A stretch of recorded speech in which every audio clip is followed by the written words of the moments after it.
Part 2, Anabaptist Jailbreak. In Part 1, 18 Anabaptists had been imprisoned.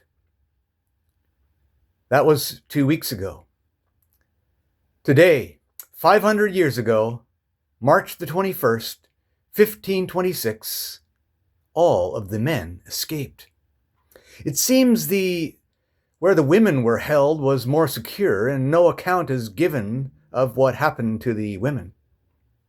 This is how it all went down. How do we know? 2 of the men were too weak and sick and never made it out of town. They were recaptured and put on trial once again. They were told, "Get out of town. If you come back, you're sure to drown. We'll give you your freedom if you tell us the plan." And so this is the story they recounted then. 2 weeks after we had been put in prison on March the 21st, 1526, during the night, we had just been given our water for the Wednesday evening. We were drinking it and eating a little bit of stale bread with it, when Karl Brenwald said he thought he saw that one of the shutters would open. The furrier from Schweiz said that he had looked at the shutter before and had wondered about it, but had not given it any more thought. Then someone spoke up and said, "God has given us a way of escape." But Grabel, Blaurock, Mance, and Oakenfuss objected, "This is not right. We should not take advantage of it, but rather we should die in the tower as witnesses to the truth."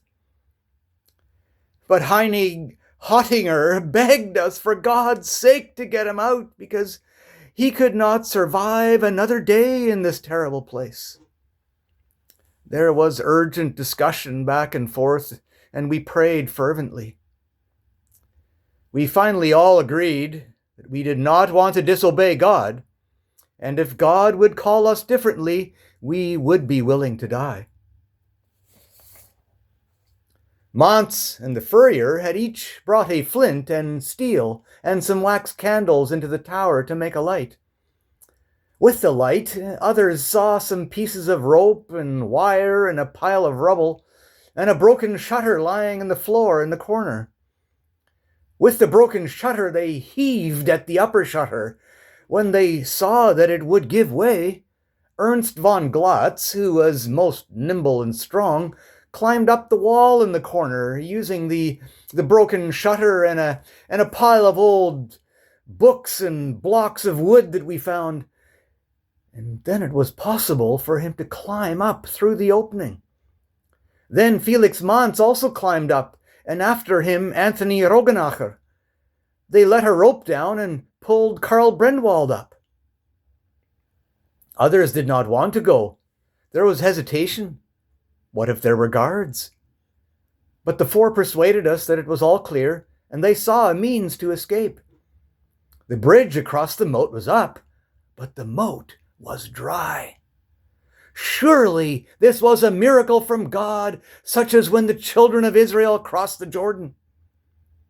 And so they pulled the rest of us up in the same way. Fridley Ab Eiberg of Schweiz was so weak that when he slid down, he collapsed and lost consciousness because of his illness. My heart went out to him, for I too felt weak. When we were all down in the moat, Ernst von Glatz, being the last one, took down the rope and knotted it under his arms and let himself down too. We all made it down. There we were in the middle of the night, in a dry moat outside the tower of the castle, shivering with fear in the cold, damp dark. What should we do now? We had no plan. Oakenfuss said he did not know what he would do. Maybe run to Horgerberg to his relatives and find work. Blaurock said he would go across the mountains to Austria.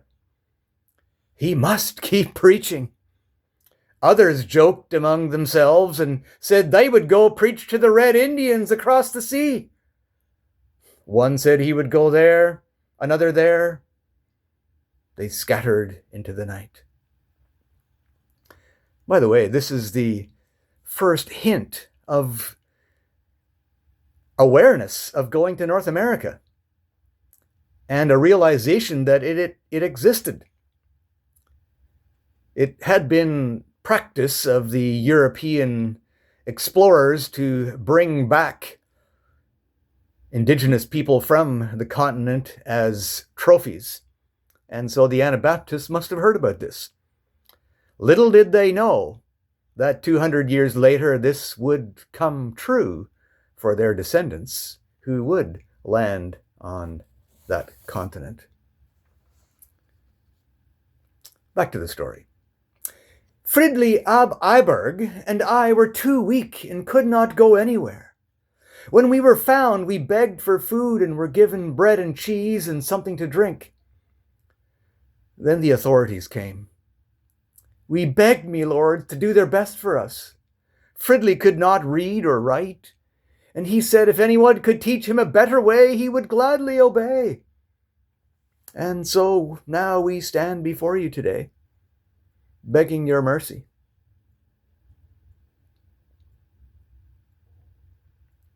As stated, their sentence was, get out of town. If you come back, you're sure to drown. 9 months later, on January the 5th, 1527, the threat of that third baptism by drowning was carried out, as Felix Manz became the first Anabaptist martyr in Zurich.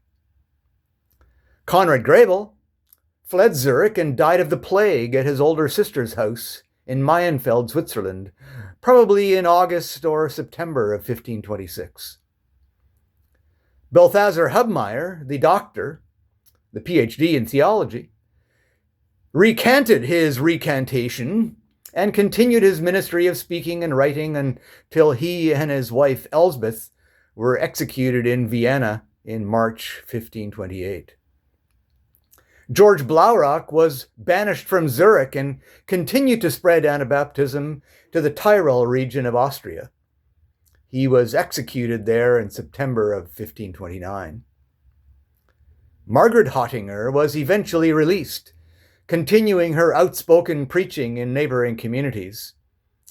She was executed along with her father, Jacob Hottinger, in 1530. We do not know the exact fate of all the others. We do know that the Anabaptist movement did not stop.